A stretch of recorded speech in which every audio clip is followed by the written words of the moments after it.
m'ha estranyat molt que no heu mencionat ni un sol moment la paraula co-desenvolupament. I jo crec que aquí, encara que els moments actuals no són massa favorables, hi ha també un terreny, encara que sigui a petita escala, d'aprofitar l'interès dels propis immigrants que ja fa temps que estan aquí, que estan més o menys situats, i que molts d'ells tenen interès en ajudar a miniprojectes, a microprojectes dels seus països.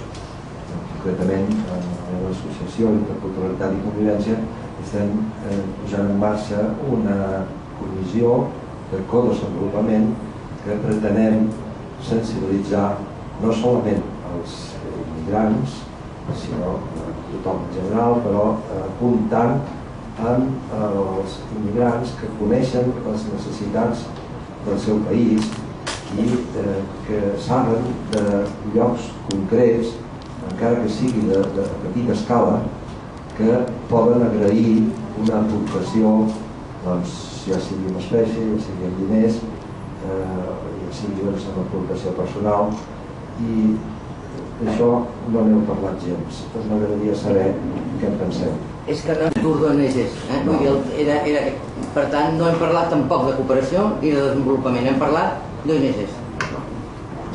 Desenvolupament cal ser molt cuidadors, perquè això va ser una experiència que es va fer a França amb els emigrants de segona i tercera generació, és a dir, amb els emigrants que havien arribat als anys 50-60 i que els seus fills, que ja eren universitaris, i eren dentistes, i eren metges o no sé què, començaven a fer codesenvolupament amb poblacions on li quedaven familiars llunyans.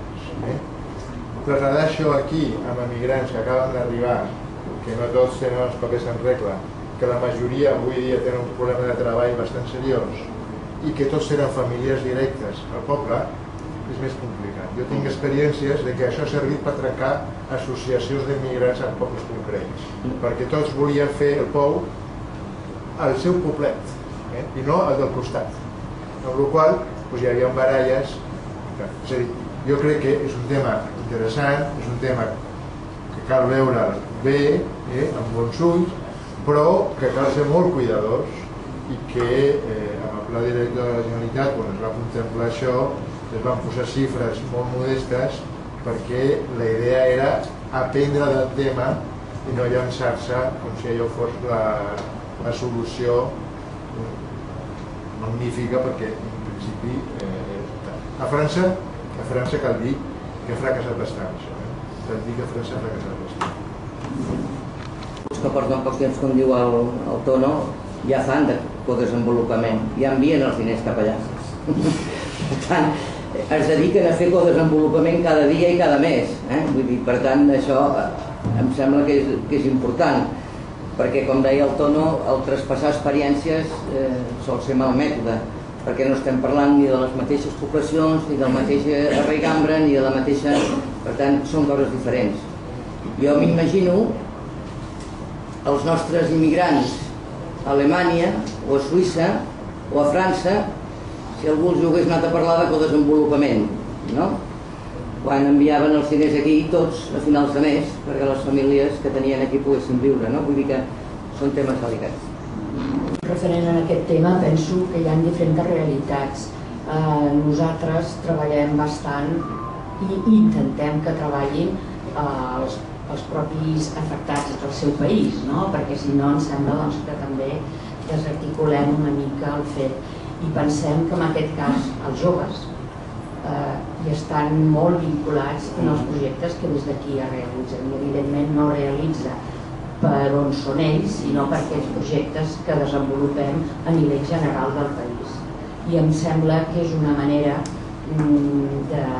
de situar-los també on estem. Si nosaltres estem treballant per...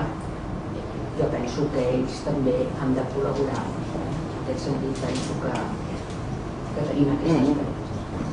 Perquè diu, i penso que heu de defensar vosaltres el codesenvolupament com una entitat sanitària ha de defensar la salut, com una entitat d'acció humanitària defensar l'acció humanitària. perquè cadascú veu en allò que treballa millor una gran potencialitat.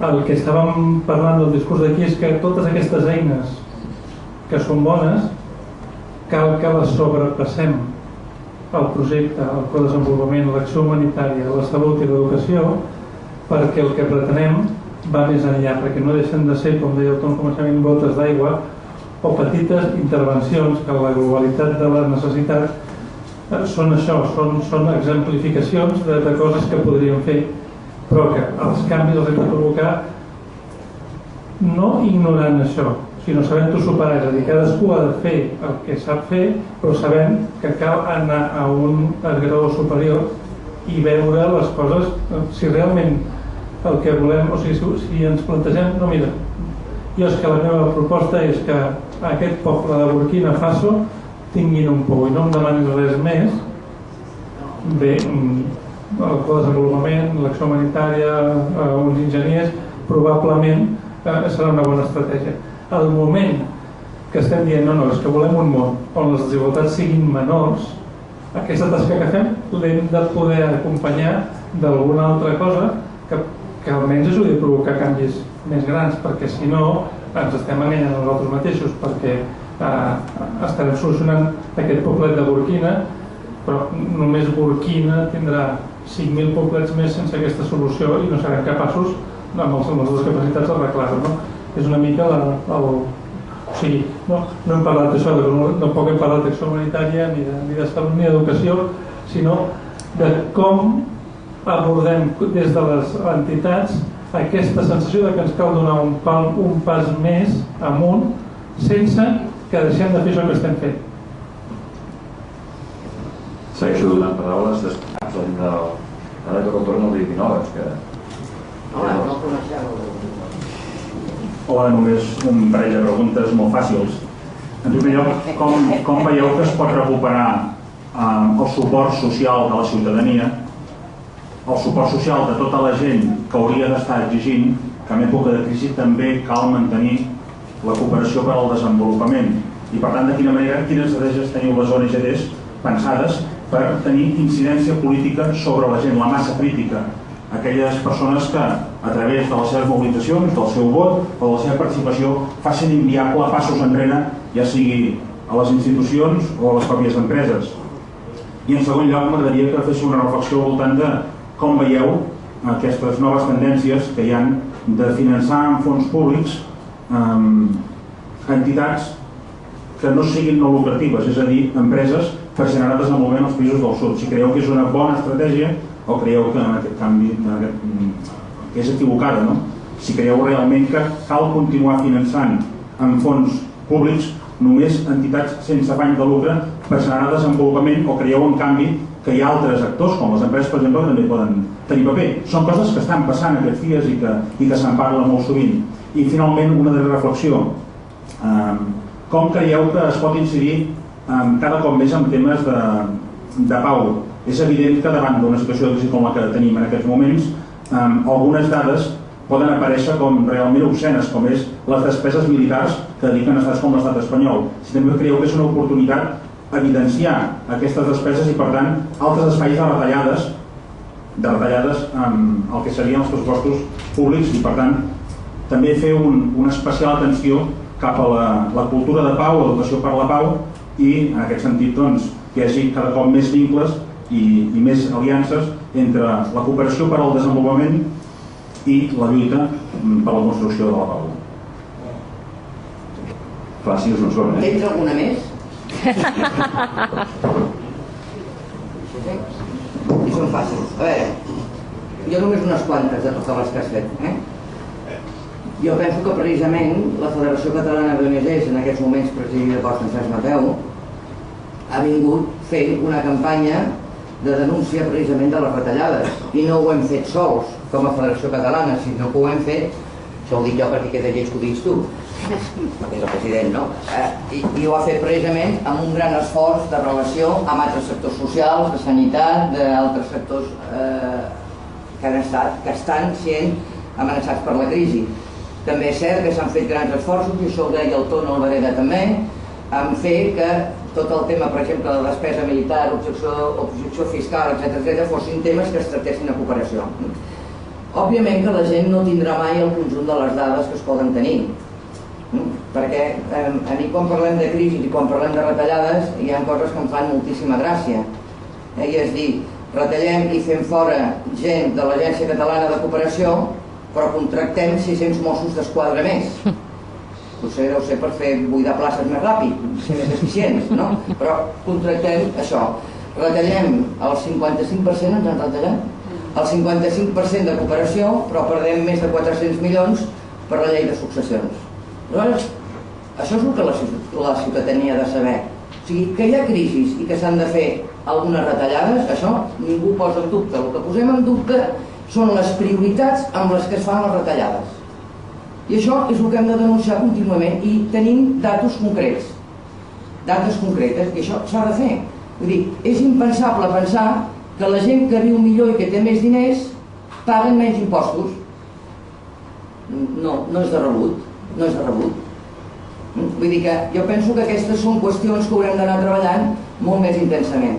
Jo no m'atreviria a dir en aquests moments si s'han de financiar o no s'han de financiar empreses, com penso que no s'haurien de financiar totes les ONGs, perquè hi ha ONGs que més val que no les financiï ningú, sota el meu punt de vista, modest punt de vista. A la meva sí que me la financien sempre, sisplau. Però hi ha algunes que penso que no se les havia de financiar mai. De la mateixa manera em seria molt difícil dir que no es financiï cap tipus d'empresa, perquè potser hi ha una empresa que fa no sé què, que està molt bé que ensenyi a fer no sé quantos, no ho sé. El que sí que vull dir és que el que em sembla malament és que quan hi ha retallades i per tant es seccionen, es tallen les possibilitats financeres, que la prioritat sigui prioritzar entitats privades i amb ànim de lucre. Això sí que em sembla molt més qüestionable i per tant molt més denunciable. I les 23 altres preguntes que has fet no me'n recordo, no les puc contestar. Només tres cosetes que em van suggerir alguna de les preguntes que feies. Parlaves com mobilitzar la societat. La veritat és que veure avui aquesta sala tal com està plena fa goig, però tots els que estem aquí més o menys estem convençuts del que estem dient. I per tant, jo ja dic que estic molt content això perquè les dues últimes xerrades que he anat a fer per Catalunya no va venir una persona per equivocació i l'altra no va venir ni una. Per tant, és a dir, és evident... Jugava al Barça. No, ni això, no tenia ni cap consol. És a dir, és evident que alguna cosa... O sigui, està bé que ens trobem aquí, és un espai que potser la reflexió que hem de fer una mica en clau interna i està bé que la gent que estiguem aquí siguem mínimament convençuts, però és evident que hem de buscar altres estratègies, perquè les estratègies de tota la vida ens serveixen per seguir conscienciant els que ja estan conscientitzats. Per tant, no sé cap on com ho hem de fer. Comences a veure algunes pistes, però el món 2.0 ens pot ajudar. Altres coses ens poden ajudar, però alguna cosa hem de fer per canviar els models, per un costat. El tema d'empreses. No sé jo qui defensi les empreses, però penso que si juguem net, el que ens ha de preocupar és que l'origen dels fons siguin d'empreses o siguin d'un particular, no vinguin del convenciment de que els estem donant perquè és just i perquè cal canviar alguna cosa. És molt difícil jutjar les intencions d'un particular i ens resulta més fàcil jutjar les intencions d'una empresa que moltes vegades és evident que s'està rentant la cara amb uns fons que no estan pensats per provocar un canvi, sinó per incrementar vendes. I això ens resulta més senzill. Però jo penso que és tan dolent per nosaltres que rebem fons de gent que no entén que allò és un tema de justícia, com que hi hagin empreses que s'aprofitin de les ONGs per un tema d'imatge o d'incrementar. I el tema de pau,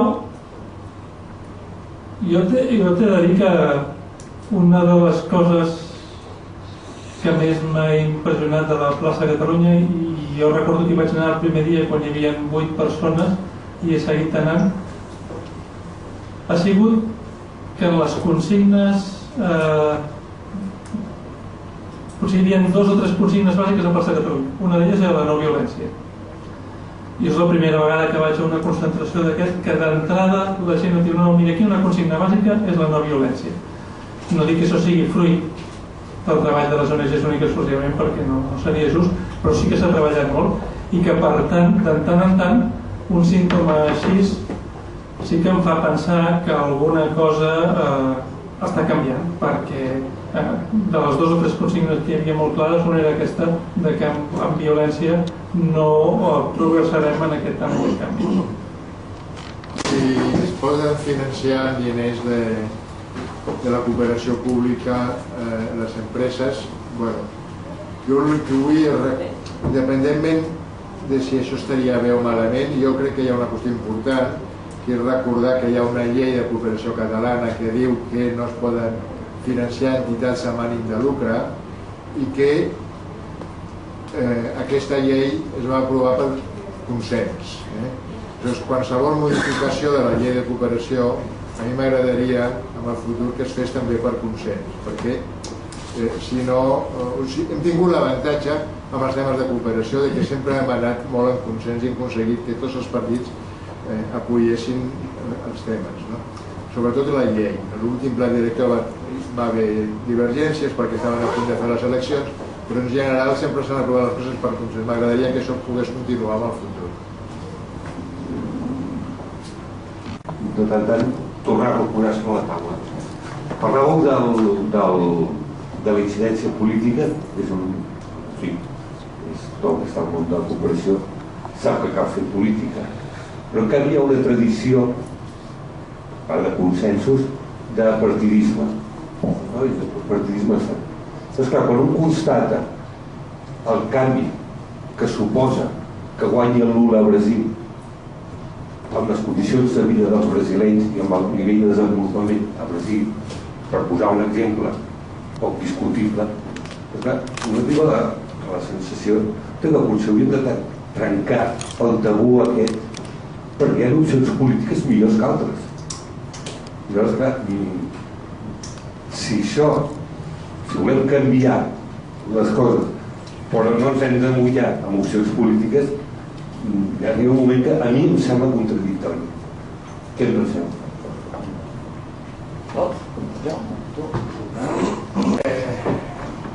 Les ONGs aquí hem fet un esforç per no dependre dels partits polítics. La majoria de les ONGs han fet aquest esforç, no sempre ha reeixit, però jo crec que l'esforç la majoria de les vegades s'ha fet. És evident que les publicacions ho han fet i ho han fet de manera exitosa, és a dir, la Federació, la Coordinadora Estatal, etc. Està clar que tenen independència dels partits polítics i això els ha costat car en alguns moments, sobretot a Madrid, no? Jo crec que també quan parlem dels altres països tenim més facilitat per pronunciar-se políticament, és a dir, al Perú, per exemple, entre l'Humala i la filla de Fujimori, jo crec que encara que a ningú li agradés l'Humala, tots estàvem a favor de l'Humala, perquè el que no volíem és repetir la dictadura. L'Humala era un bueno. El que no volíem era repetir la dictadura de Fujimori. Jo crec que això està bastant clar. Tots estaríem per un canvi a Guinea Equatorial, per exemple, perquè ningú accepta el dictador que hi ha allà. Aquest tipus de coses jo crec que són bastant evidents. Com això es reflexa amb els nostres projectes? Jo crec que el cas de Centroamèrica s'ha vist clar, per exemple, quan el cop d'estat d'Honduras, la immensa majoria de les ONGs, no totes, però la immensa majoria de les ONGs es van pronunciar en contra del cop d'estat, es van pronunciar a favor de mantenir les regles democràtiques. Jo crec que en aquest sentit sí que cada vegada les coses estan més clares, encara que hi ha matisacions.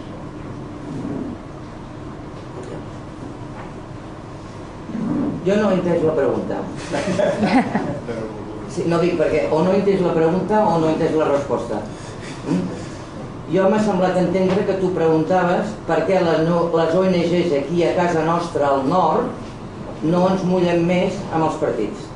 No en el sud, has posat l'exemple de Lula. He posat l'exemple de Lula perquè és evident, però em sembla que hi ha polítiques millors que altres i que això en algun moment s'ha de dir. Ok. Llavors, en relació al sud, suposo que ja t'ha contestat el Tono. En relació al nord, jo penso que les ONGs tenim l'obligació de tenir plantejaments polítics i línies polítiques clares. Però penso que hem de mantenir el marge absolutament de les polítiques partidàries. Els membres de les ONGs i la gent que són afiliats i que són socis i sòcies de les ONGs o donants o com cada un li digui, són gent que pensen i prenen decisions polítiques. I les ONGs jo penso que el que sí que hem demostrat que tenim nivells d'equanimitat. Vull dir, la federació, per exemple, quan hi ha hagut una cosa ben feta, s'ha dit que això està ben fet. Quan hi ha hagut una cosa mal feta, s'ha dit que això està mal fet. Quan hem estat d'acord amb alguns procediments polítics, els hem saludat. Quan no hem estat d'acord amb alguns processos polítics, ho hem criticat. Jo penso que aquesta és la nostra actitud. Malament si algun dia tornéssim a ser línies conductives de partits polítics concrets. Precisament perquè tenim un món suficientment plural com per haver de tenir manifestacions partidàries específiques. Vull dir, jo penso que tenir idees i posicionaments polítics equànims i rectes i tenir actituds partidàries són coses diferents. El que cal és ser equànim. Perquè, a veure, en el món nostre de la cooperació, forces polítiques d'esquerres en fent disbarats i forces polítiques de dretes en faran molt més, possiblement, no? Però disbarats i problemes hem tingut amb les dues ideologies, no només amb una. I per tant, a mi em sembla que el que cal és ser equànim i ser rigorós. Quan una força política, governant o no governant, o un partit polític fa una actitud que és positiva, i quan no, no. Per això la federació ha fet sempre aquest joc de donar l'oportunitat a tot, cada any que hi ha eleccions, convoquem a tots els partits polítics, a tots els representants de forces polítiques i els diem: miri, nosaltres volem això. Vostè què ens diu? Ah, no, 0,7, malo. I vostè què diu? Clar, el que passa és que normalment el que sap que no guanyarà mai diu que jo demanaré l'1%. A veure, clar, que sap que no guanyarà mai pot dir una cosa molt gruixuda, perquè total no ho tindrà que aplicar, això també ens n'hem donat compte, Però, vull dir que aquí està la qualitat i el rigor. Sí, clar, perquè si jo sé que no arribaré mai a ser president de la Generalitat, puc dir, escolti'm, si jo guanyo, el 2%. Però com que no ho seré mai, puc prometre el que vulgui, m'explico. Per tant, tots hem de ser rigorosos, i això sabem què ens passa, no? A veure qui la diu més grossa. M'imagino la Gabriela, la presidenta de la Generalitat, i seria tot una... Seria una cosa impressionant, No l'última paraula, perquè se'ns acaba el temps, segur que molta gent volia parlar, però... Aviam, d'entrada, diversos cops s'ha parlat d'incidència política.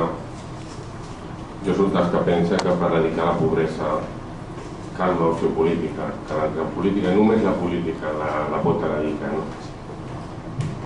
Però bueno, aquí cadascú té la seva opció, vosaltres esteu amb aquesta de mantenir-se al marge, però amb aquest manteniment la situació perdura. El que quan venia aquí em creia que el context seria una miqueta més ambiciós o amb més empenta. Ho veig una miqueta vençuts, en el sentit que hi ha una sèrie de problemes greus a fora i a dins.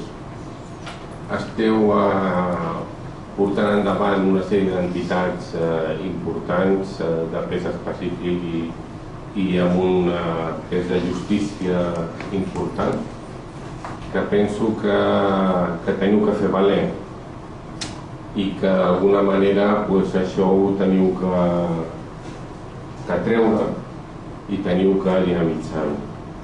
Jo us animaria a que amb la línia que anàveu dient abans de sensibilitzar, moure, tirar endavant, poguéssiu començar pel tema aquí a Catalunya, per exemple, amb el tema de l'educació a les escoles.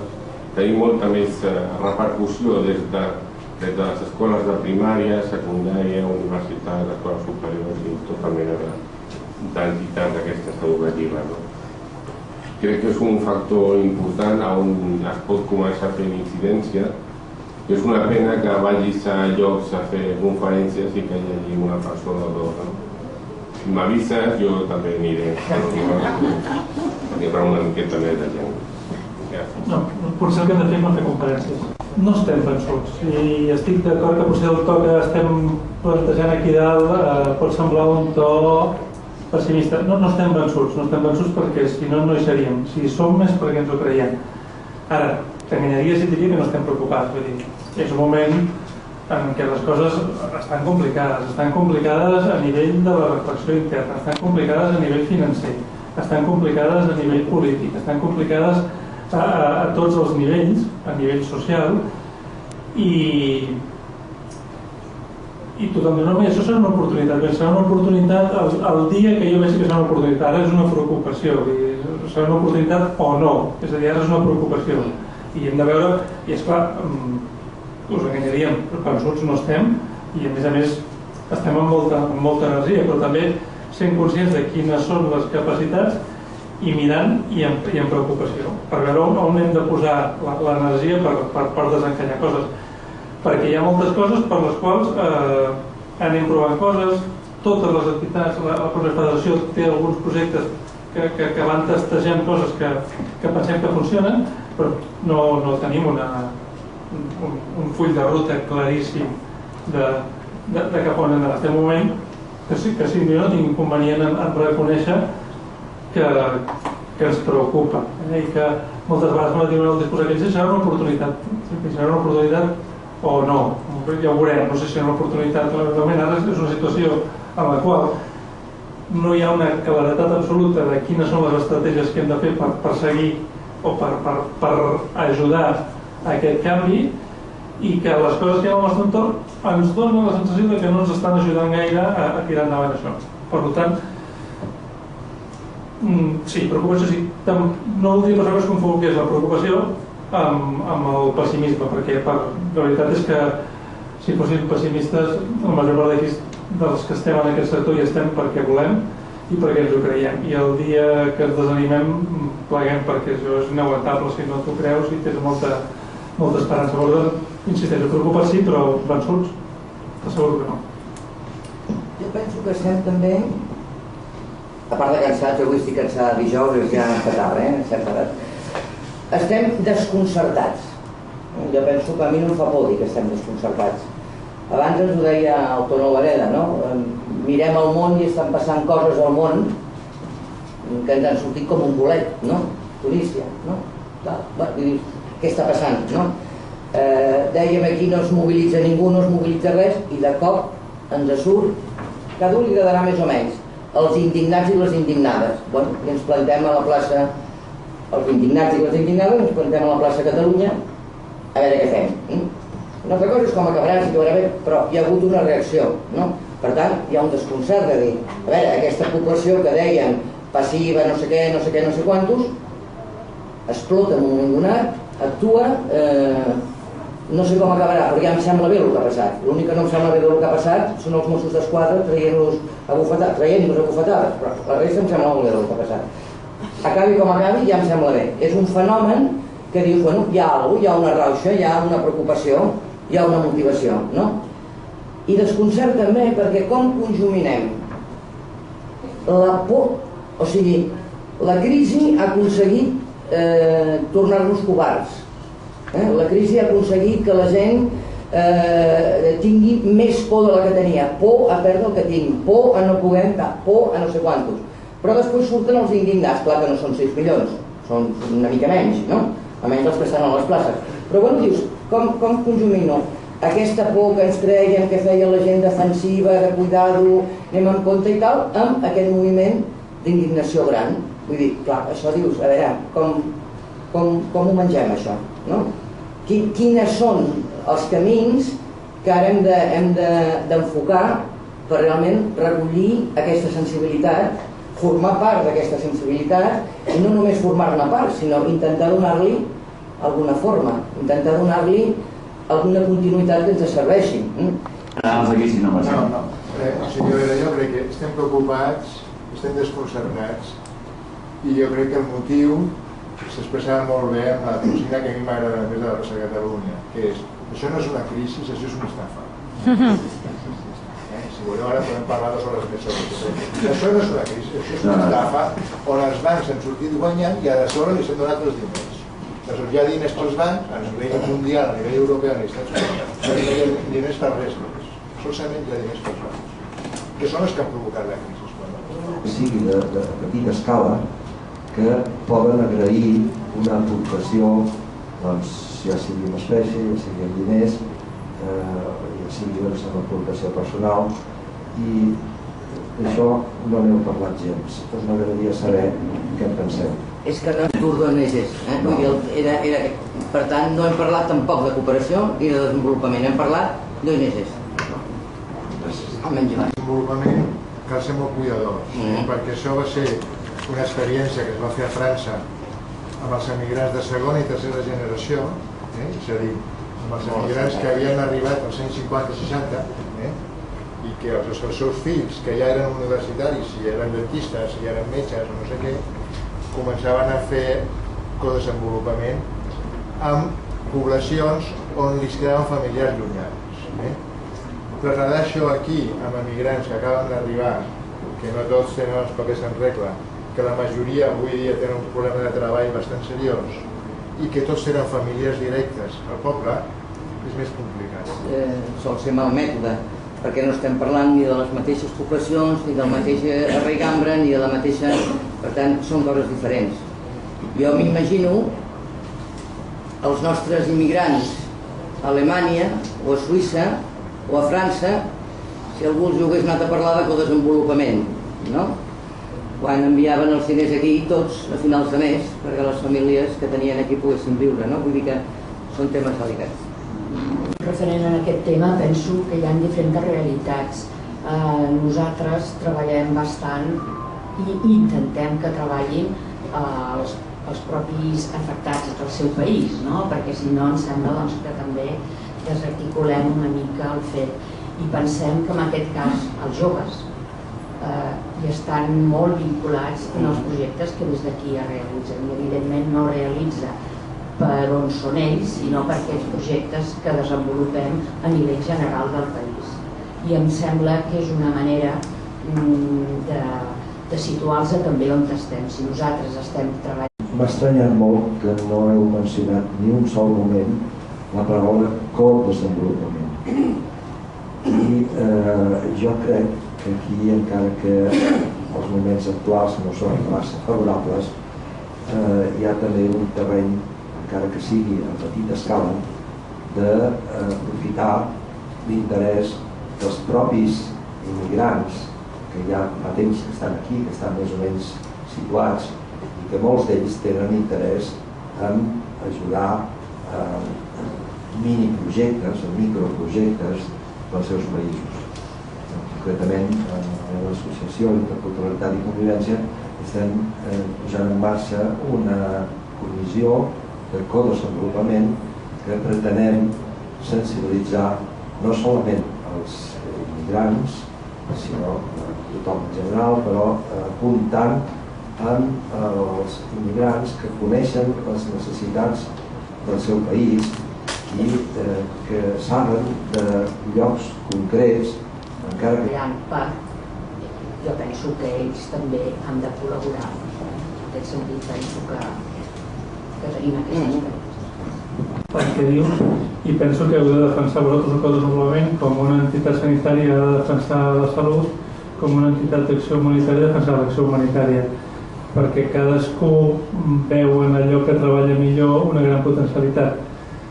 El que estàvem parlant del discurs d'aquí és que totes aquestes eines que són bones cal que les sobrepassem el projecte, el codesenvolupament, l'acció humanitària, la salut i l'educació, perquè el que pretenem va més enllà, perquè no deixen de ser, com deia el Tom començament, gotes d'aigua o petites intervencions que la globalitat de la necessitat són això, són exemplificacions de coses que podríem fer, però que els canvis els hem de provocar no ignorant això, sinó sabent-ho superar, és a dir, cadascú ha de fer el que sap fer, però sabent que cal anar a un esglaó superior i veure les coses. Jo tinc experiències de que això ha servit per trencar associacions d'immigrants en pobles concrets, perquè tots volien fer el pou al seu poblet, i no al del costat. Amb la qual cosa hi havia baralles. És a dir, jo crec que és un tema interessant, és un tema que cal veure bé, amb bons ulls, però que cal ser molt cuidadors i que amb el Pla Director de la Generalitat, quan es va contemplar això, es van posar xifres molt modestes perquè la idea era aprendre del tema i no llançar-se com si allò fos la solució magnífica, perquè en principi a França cal dir que ha fracassat bastant això, cal dir que França ha fracassat bastant. Els que porten poc temps, com diu el Tono, ja fan de codesenvolupament, ja envien els diners cap allà. Per tant, es dediquen a fer codesenvolupament cada dia i cada mes. Vull dir, per tant, això em sembla que és important, perquè, com deia el Tono, el traspassar experiències